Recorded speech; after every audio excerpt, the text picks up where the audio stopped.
of anthropometric techniques. I told you what is anthropometry, right? Measurement of different body parts using specific instruments anthropologically. That is called as anthropometry, right? So based on anthropometric measurements, he gave the classification of Indian population for the very first time. He gave that in his book called as The People of India. Under that, his classification is into 7 racial types.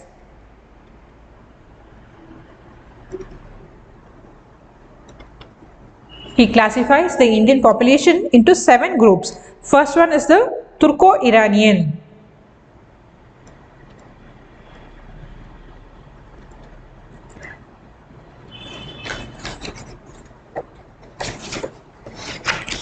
Under Turco-Iranian, he includes the people who are characterized by broad head, that is brachycephalic. You know what is brachycephalic, right? Broad headed is called as brachycephalic, and fine to medium nose and long and prominent. So fine, medium, long and prominent nose and broad headed, and the eyes are dark in color. And under this he included the people belonging to Afghanistan, Balochistan, Northwest Frontier Province. So all of this classification has happened in 1915. So remember that this is not the present day India. That time India was, all these regions also were part of India. So that is why he has included these regions also. Only after independence only it got divided into East Pakistan, West Pakistan, and then East Pakistan became Bangladesh, right? So you know the history. So prior, all these regions were part of India when he did the classification. So this type includes the inhabitants of Afghanistan, Balochistan, Northwest Frontier Province, Afghans, and all these people. So first, under Turco-Iranian type, I will give you one tip to remember all these. So for each type, you find out any of the heroes or heroines from this region. So when the moment you have to recall if you recall their features, you can write about that easily, isn't it? That is a very easy way to remember. Then second one is the Indo-Aryan type. Indo-Aryan type. So even last month, 1 month back before the mains, one of the student, earlier some 2 or 3 years back, she was our ALS student. She called and she was asking, ma'am, is it really necessary for us to memorize all this Turco-Aryan, Indo-Aryan, Scytho-Dravidian and all? Yes, you have to memorize. When they ask you a question about race-based classification, you have to write about the 7 different groups which he classifies Indian population as. And among each group, you have to write about the features and the people who come under this group. Okay, so you don't have a choice, you have to memorize this. Just make some mnemonics so that you can remember it easily. Turco-Iranian, Indo-Aryan. So under Indo-Aryan, he includes the people belonging to Punjab, Rajasthan, Kashmir Brahmins, Jats and Khatris. Here under this group, the people are tall statured with fair complexion, dark eyes and plentiful hair on face and body.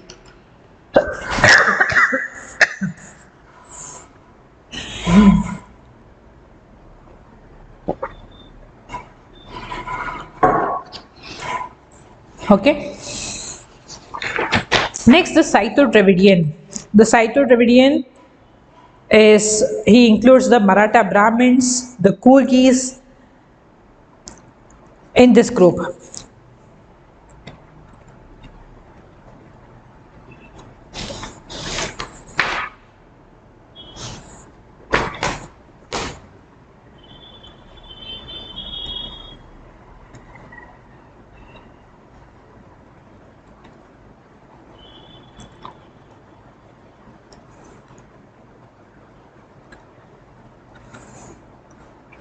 Next, the fourth group is the Aryo-Dravidian type.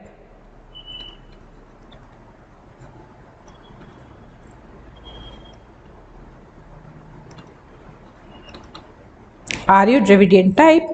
So he says these are the intermixture of the Aryans and the Dravidians, and this type can be found in UP, Rajasthan and Bihar. Then comes the Mongolo-Dravidian. Keep in mind, if you just write the name of this and which region the members belonging to this group are, that is not sufficient. You also have to describe the characteristic. Like say for Aryo-Dravidian, the heads of the people are long with a tendency towards medium, the nose is medium, broad nose is uncommon, and the people are shorter than the Indo-Aryans. So this description also is important. Fine. Next comes the Mongolo-Dravidian. The people belonging to this group are found in Bengal and Orissa, like the Bengali Brahmins, the Bengali Kayasthas. So according to Risley, this is not an admixture of the Mongolians and Dravidians. Then comes the Mongoloid. Last sixth one is the Mongoloid, which are found in the Himalayan region, northeast frontier, Nepal, Burma. So these people have broad head, dark complexion with yellow eyes, and nose shows variation, and the stature, that is the height, is usually short or below medium. Then comes the Dravidian type.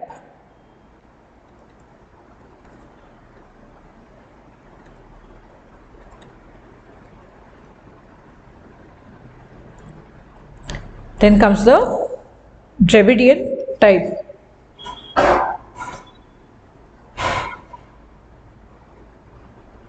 So under the Dravidian type, he includes the Padians of Malabar, Santals of Chota Nagpur Plateau.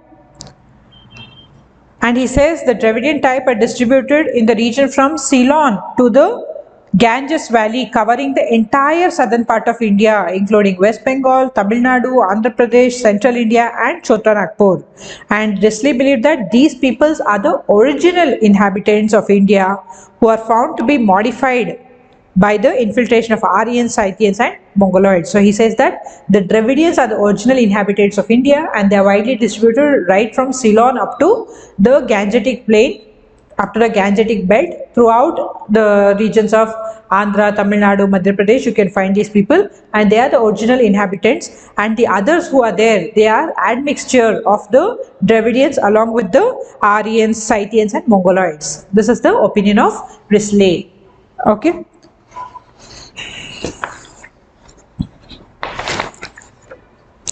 Next comes AC Haddon's classification. Haddon's classification is also important.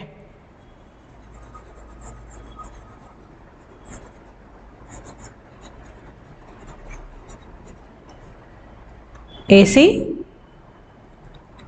Haddon. AC Haddon's classification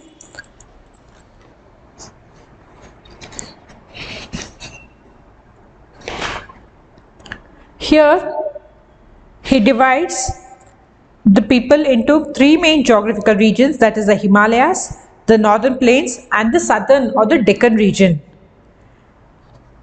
And he says there are three important ethnic elements which are present in each of these regions. First one, that is in the Himalayan region, it is Indo-Aryan and Mongoloid.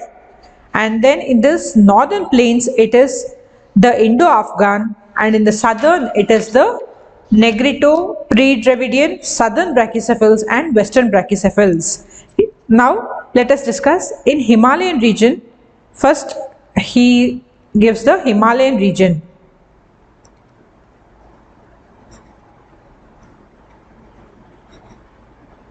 So under Himalayan region, there are two principal ethnic races that are present. First one is the Indo-Aryan,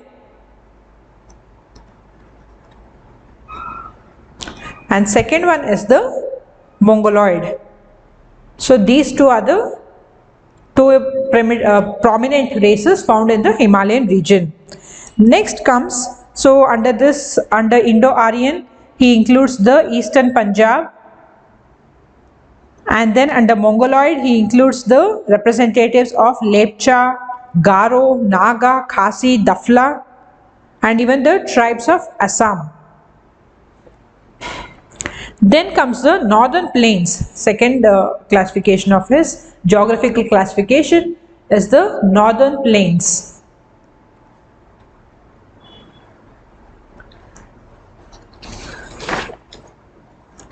Here he includes the Jats and the Rajputs. And third one is the Deccan region or the Southern Plateau.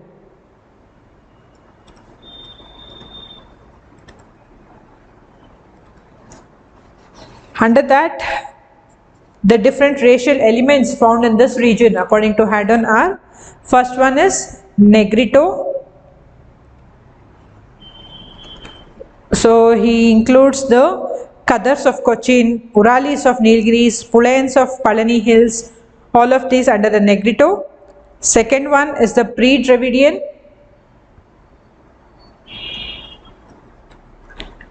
Second one is the pre-Dravidian.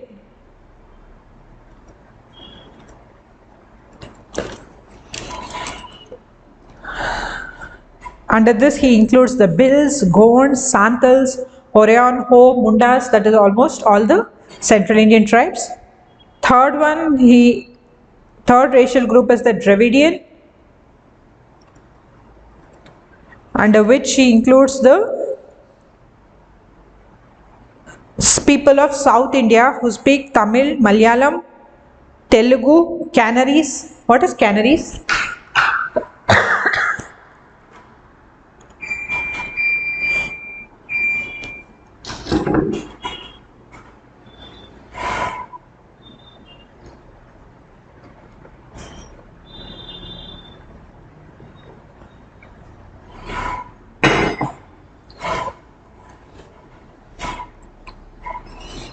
Then the fourth racial type which he gives under the Southern Plateau is the Southern Brachycephals.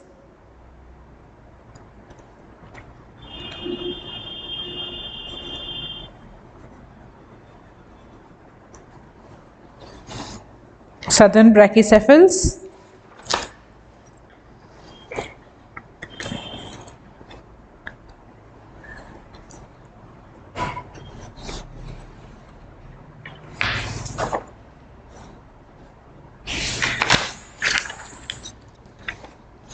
In which he includes the Paniyans of Tamil Nadu, the Pavara fishermen of the Tirunelveli coast.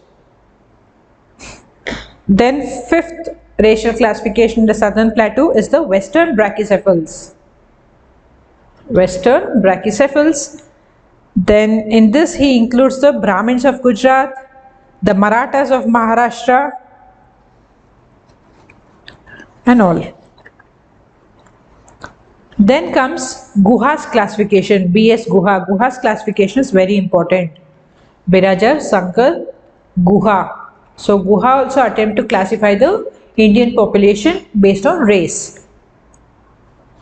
He also did it on scientific criteria, and he classified the Indian population based on the evidences from anthropometric surveys which were conducted as a part of census operations, and his classification is based on anthropometric measurements, and he divides Indian population into 6 major groups. First one is the Negrito. Negrito. Second one is the Proto-Australoid.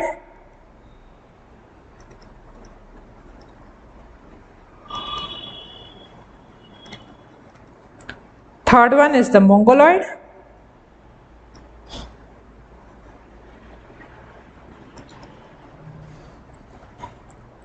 Under Mongoloid, again he classified them into Paleo-Mongoloid and Tibeto-Mongoloid. Paleo-Mongoloid and Tibeto-Mongoloid.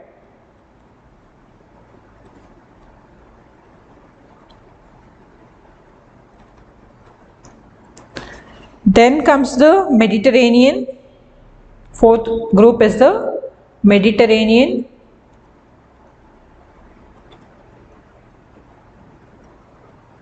And under Mediterranean, again we have Paleo-Mediterranean, we have Mediterranean, and then we have the Oriental type. Oriental type.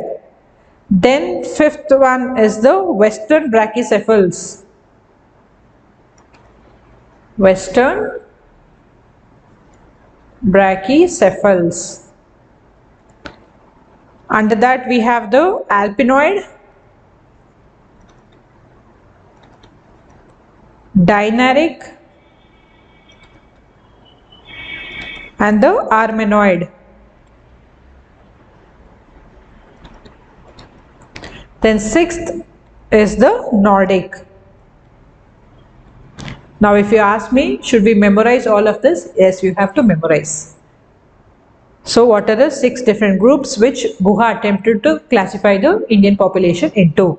First one is the Negrito, second one is the Proto-Australoid, third is the Mongoloid. Under Mongoloid again we have Paleo-Mongoloid and Tibeto-Mongoloid, and under Mediterranean, fourth one is the Mediterranean. Under Mediterranean we have the Paleo-Mediterranean, Mediterranean and Oriental. That is the 3 subtypes. And then we have the Western brachycephals, under which we have the alpinoid, dinaric and armenoid, and sixth one we have the Nordic. You have to memorize this because B.S. Guha's classification is very important and you have to write it exactly like this in your examination. Even I have memorized when I wrote the exam. Okay, so you also have to do it. The Negrito. Under Negrito, he includes the Kadars, Irulas, Palian. Here the people are characterized by dark skin color, short stature, frizzy hair, head is small, medium, and then the nose is flat and broad, and the lips are thick and fleshy. These are the characteristics of these are the Negrito features, and he says the Kadars, Irulas, the Palians of South India come under this group. Then the Proto-Australoid. Under Proto-Australoid they have the dolichocephalic head, broad and flat nose,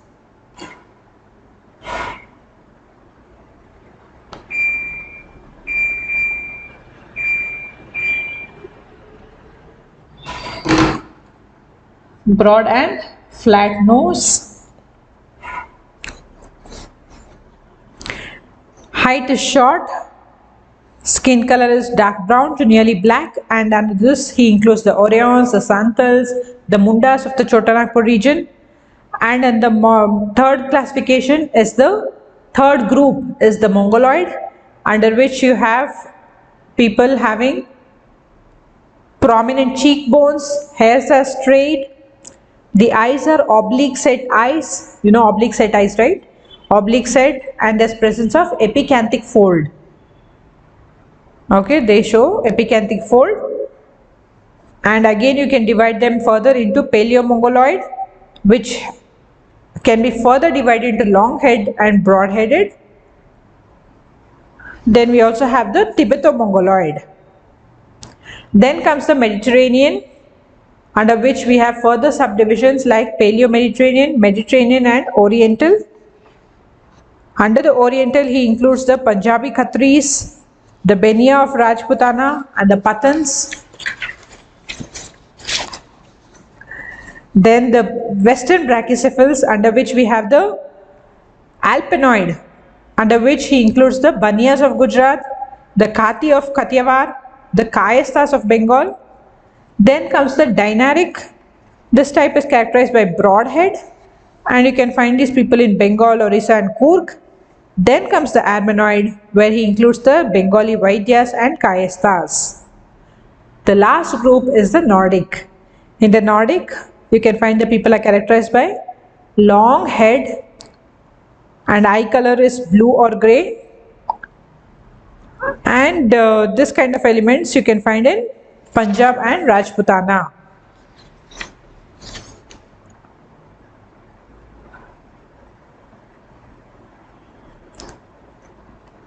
Now we shall move on to the debate on whether Negrito race came first or the Proto-Australoid came first. This debate is very, very important. You have to know this debate.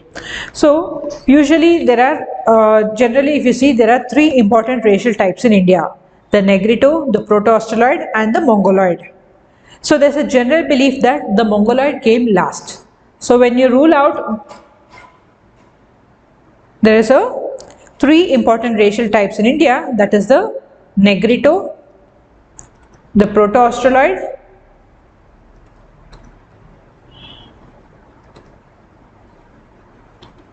and the Mongoloid.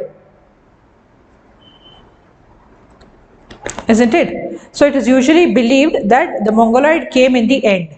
So now we have to decide whether the Negrito came first or the Proto-Australoid came first to India. So this is the debate.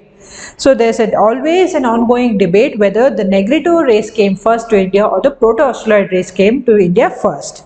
So Guha and D. Quatrefages, they are of the view. So some people say it is the Negrito race which came to India first and they give their own arguments, and some people say that no, it is not Negritos, it is the Proto-Australoid race which came to India first, and they give their own arguments. So this is what we need to understand, what is the supportive arguments which each of these groups are giving. First, it is Guha and D. Quatrefages who are supporting that the Negrito race came to India first, and they say that what is the evidence that they give? They say that the Negrito elements came from Malaysia, that is the Negrito racial type, they came from Malaysia, and you can see the presence of Negrito racial elements in Vedas of Sri Lanka, in the Kadar, the Irula, Kurumbas of South India. So among all these tribes, you can find the Negrito elements very prominently. And also the serological study, that is a study of the blood groups, shows high frequency of B blood group in Bills and Mundas. So B blood group is a characteristic feature of the Negritos. So they say that you can find the Bills and the Mundas mostly have B blood group, which is a characteristic feature of Negrito racial type, and that is why it is the Negrito race which came to India first. So this is the argument which they are telling. Next comes the opposing arguments for the arguments put forth by the supporters of this. So what are others telling who oppose that it is not Negrito who came first? They say that Negrito features are almost absent even among the most primitive tribal communities in India. So, and they do not exhibit B blood group also. Further, Bills and Munda show high frequency of B blood group, but they do not exhibit any Negrito features. So we cannot accept that the Negrito racial elements came to India first. Okay, so what did Guha and D. Quatrefages say? They said that the Negrito race came to India first. And for that, what are the supportive arguments which they are giving? They say that various tribes like the Vedas of Sri Lanka, Kadar, Irula, Kurumba, they are all showing Negrito features. Okay, and further the Bills and the Mundas have B blood group. So having B blood group is a characteristic feature of the Negrito race. So they say because of this, we can conclude that Negritos came first. Whereas the people who are opposing this say that first and foremost, Negrito elements you cannot find in any tribes in India. Even the most primitive tribes do not exhibit the Negrito features. Further, the Bill and Munda show B blood group. That is true. There is no doubt about that. You can see that the prominence of B blood group among the Bills and the Mundas, but you cannot find any Negrito elements in them. Then how can you say that it is the Negrito race who came to India first, right? So these are the opposing arguments which people who are against saying that Negrito elements came first are proposing. Next, there are some other people who say that it is the Proto-Australoid race which came to India first. So what are the arguments which they are giving to support their stake or to support their claim? They say that Proto-Australoid racial features is found in skeletal remains of Mohenjo-daro. So whatever skeletal remains we have dug up from Mohenjo-daro, in those skeletal remains you can find the Proto-Australoid elements.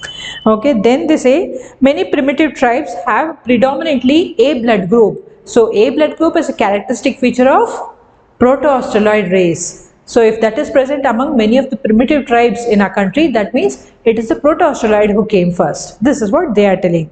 So as of now, if you ask me, then ma'am, you are telling there are supportive arguments for saying that it is the Negrito race who came first to India, and there are supportive arguments of some people who say that it is the Proto-Australoid race which came to India. So then which is true and what should we write in our examination, or what should we answer in case we get such a question in the interview? So this is a huge debatable topic which you can go on debating. So there's no final conclusion as of now, and whatever conclusion we have as of now is only based on serological studies, and beyond this we do not have any research that is happening in this direction.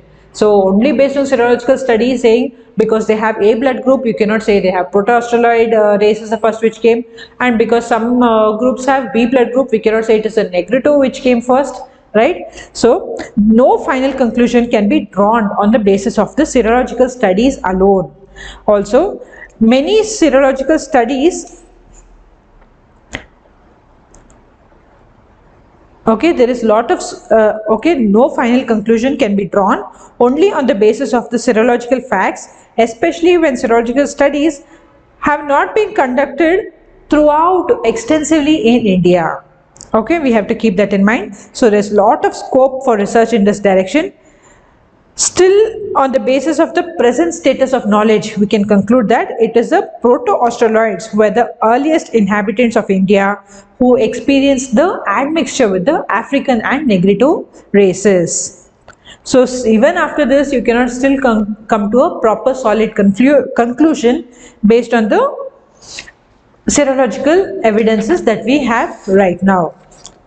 Okay, so still until we get further evidences to prove that it is the Negrito race who came first or the Proto-Australoid who came first, we cannot give a final conclusion saying which of them came to our country first. Okay.